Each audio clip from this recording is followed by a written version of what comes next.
Gonna do a little talk. Me and my talk buddy, Mike. Hey, man, you back home? Everything good? You all good? Well, I'm just astounded. I went to bed last night with a smile on my face. I love this headline from the. Oh man, 100 days. I mean, here's the headline from the New York Post. Trump mortifies ABC News reporter with scathing remark on why he was picked for the highly sought-after interview. President Trump humiliated ABC's Terry Moran by revealing why he picked him. Did you hear why he picked him? Go ahead and tell the story, Al. You'll tell it better than I. He said, hey, they're giving you the big break of a lifetime, you know. You're doing the interview. I picked you because, frankly, I never heard of you. The poor man just looked at him the guy's like... been working at ABC for 25 years. I know. I mean, because I picked you because I never heard of you. He says, you're not being very nice. You're not Stephanopoulos, exactly. But I think it was Buck Sexton who said, sit back and watch this interview. Nobody has taken... It's a master class. He's the best. And he sits down. The poor Daily Beast is reduced to saying, oh, Trump melts down during... Melts down. What? He didn't melt he kept down. his poise at every point. And Terry Moran thought it would be the coolest thing in the world because they're sitting right in front of the Resolute desk. And Terry Moran, or Terry Moran, as he's being fondly referred to this morning, said, you could get this Kilmer Abrego Garcia guy back. You could pick up this phone. He points to the phone on the desk and says, you could pick up this phone. And Trump said, yep, I sure could. Not going to do it. It's El Salvador's business, not mine. It was just. And then he asked about Hegseth. Are you 100%? Guaranteed? Confident. Are you 100% confident? He said, Right. only a liar says he's 100% confident in anything. I'm not 100% confident we're going to finish this interview. I mean, how about when he said, do you trust Putin? He said, Putin, I don't trust you. It was so good. And this is what we voted for. I mean, this is, the New York Post did this whole big full page chart of all the things that have happened compared to Biden. So, I mean, he's had the most executive orders of any president since FDR. Border, and look at the numbers. Inflation rate, 2.4%. In 2022, it was 9.1%. Illegal border crossings. In December of 2023 under Biden, 249,000. In March of 2025, 7,000. Border crossers allowed to stay in the U.S. Under Biden, 184,000. Under Trump, 9. Not 90, not 900. 9. Yeah. Approval rating overall, okay, 44%. And I know it's down, but you know what? As Ari Fleischer put it yesterday on Fox News, that's pretty good for him. 44%, we'll take that. Yep. After what, 80% negative news media coverage as revealed by the Media Research Council? And he's got some explaining to do. He's got things from tariffs. There are people who need to kind of be nurtured along. Trust me on the long game. It's going to work okay. And there's some who are willing to go, some willing to hop right and say, yes, sir, we're with you. We're going to walk through fire. Others less so. So that'll make a little dip in the poll. The poll numbers in April and May of 25 just don't matter very much. And do you join my take earlier today that the attempt to smear and discredit the first 100 days is dead on arrival? It has completely failed. The Trump base and plenty of other people are looking at the fact that we actually have borders, that we have killed the evil of DEI, that we have gender sanity, we have climate sanity.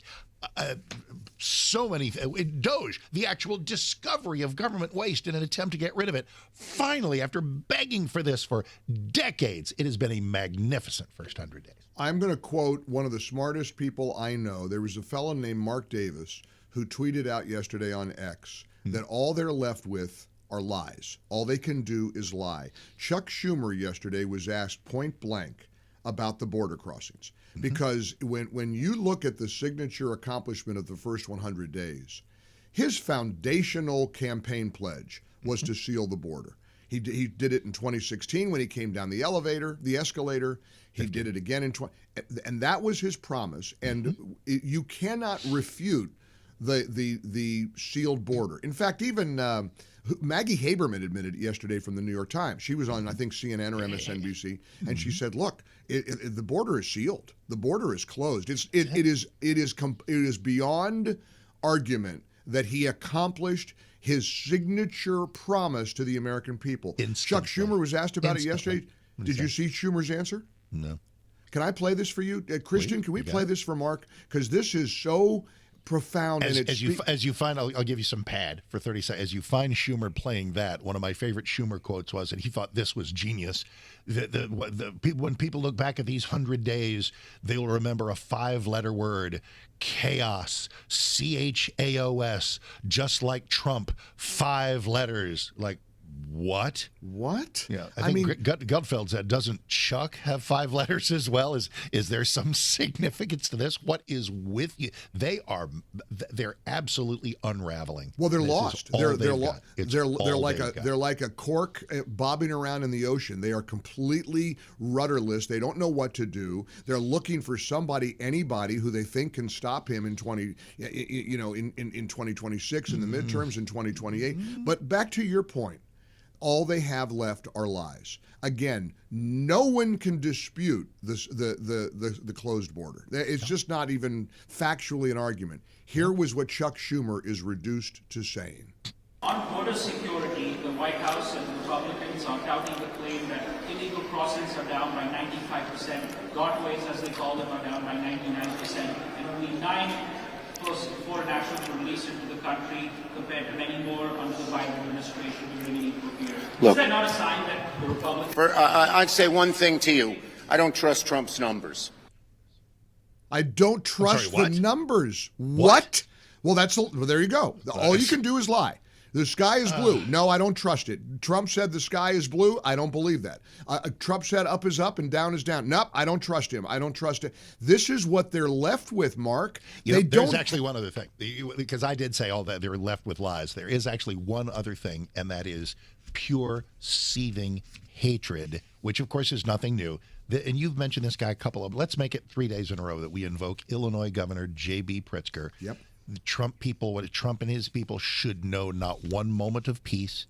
It is time to take to the street. And listen, by taking to the streets and protest, knock yourself out. That's free speech, of course. But what? He said this is how we can show our power. What? I mean, and disruption. What kind of disruption? You want to shut down highways? You want to make life tough for entrepreneurs and business owners? What do you mean disruption? Yeah, we're in Maxine Waters territory now. If you see these people, you get up in their face and you tell them you're not welcome here. Look, the proof will be in the pudding. Fortunately, the American people know what the border looks like. Fortunately, and I don't know what's going to happen with even Trump sort of admitted this yesterday in the interview with Terry Moran. He said, "Look, I don't have 100% confidence in anything right now. I think we're going to be okay. I believe in what I'm doing with tariffs. I believe that China has been ripping us off, and it's time to stop. We got to peel the Band-Aid off. I believe we have to have an even playing field."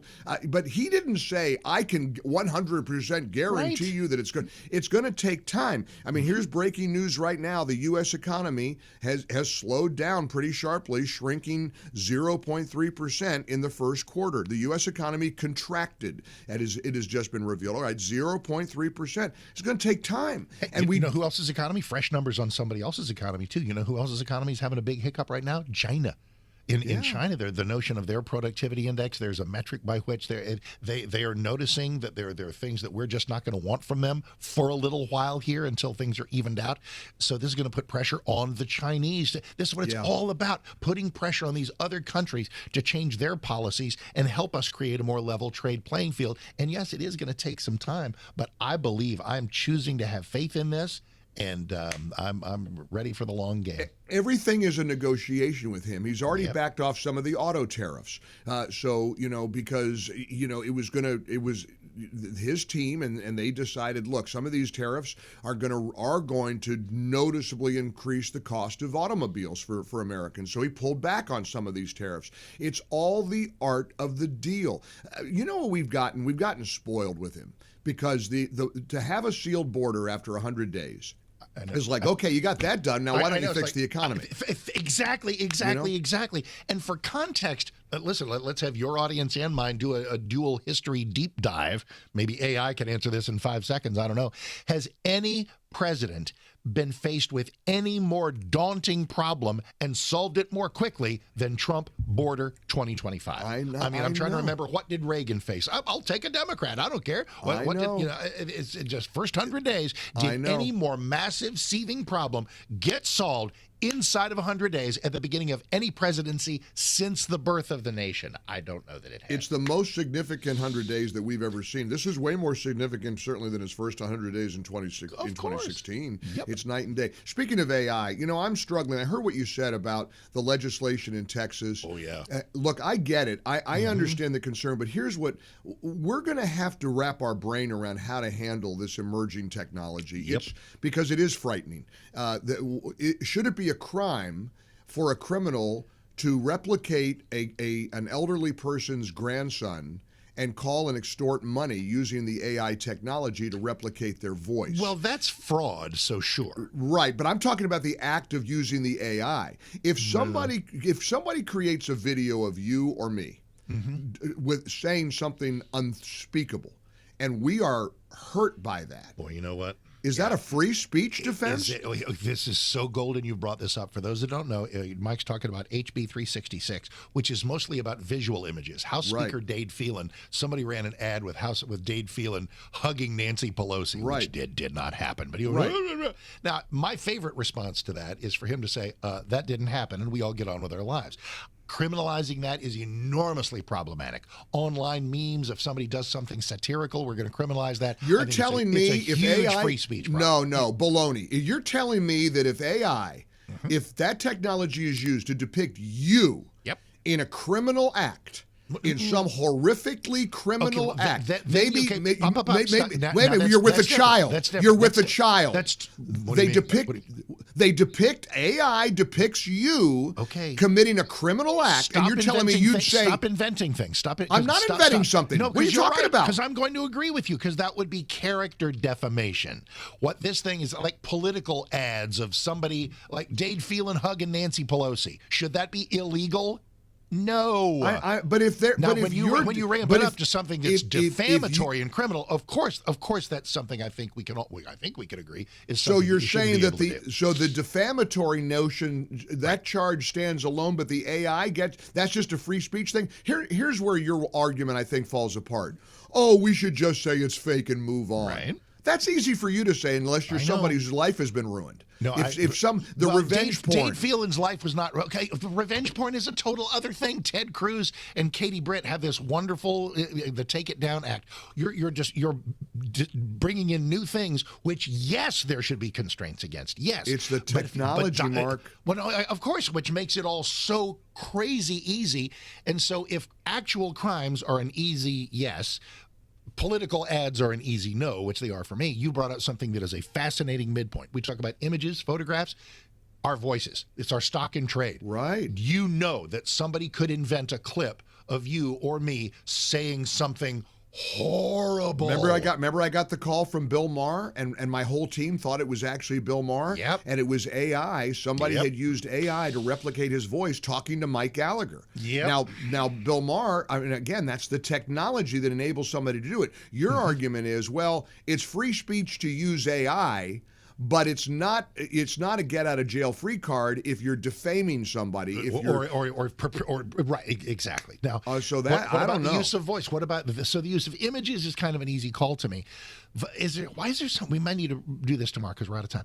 But the use of a voice, is there something different about a picture of somebody, where you could go, that's not me in that picture, but somebody's voice, the use of an audio, the use of robocalls, the use of. Or maybe it's just I'm sensitive to this because our voices are our stock in trade. I don't know. All I know is the AI stuff scares the heck out of me. Yep. And I'm excited about it because of what the potential is. But like anything else, it can be used for real nefarious purposes.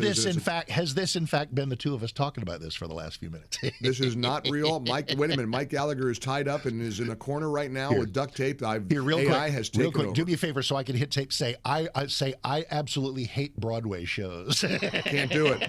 Can't do it. Unless it's Bad Cinderella. Bad no Cinderella. I hated that no one. interest in space. See, Betty Boop. Yeah, you've got NASA's terrible. NASA's the Astronauts, worst. what are those? Moon landing never happened. I love it. All right, I love you. it. I love you. Season. We are bye. here and we are real. Mike's ready to go, and it'll really be him at 10 when we're done on 660 AM The Answer. For full shows, live and on demand, it's Salem News Channel.